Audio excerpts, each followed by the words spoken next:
విజయనగరంలోని అయోధ్య మైదానంలో జరిగిన తెలుగుదేశం సభలో పెంటమ్మ అనే వృద్ధురాలు చేసిన ప్రసంగం అందర్నీ ఆకట్టుకుంది.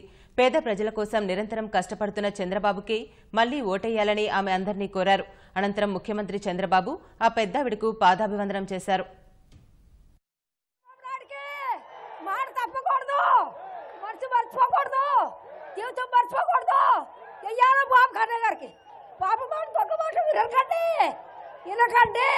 ఎందుకయ్యాలి ఓటాడికి ఓటు వెయ్యకండి, దొంగోడికి బాబుకి వెయ్యండి, చంద్రబాబు నాయుడికి వెయ్యండి.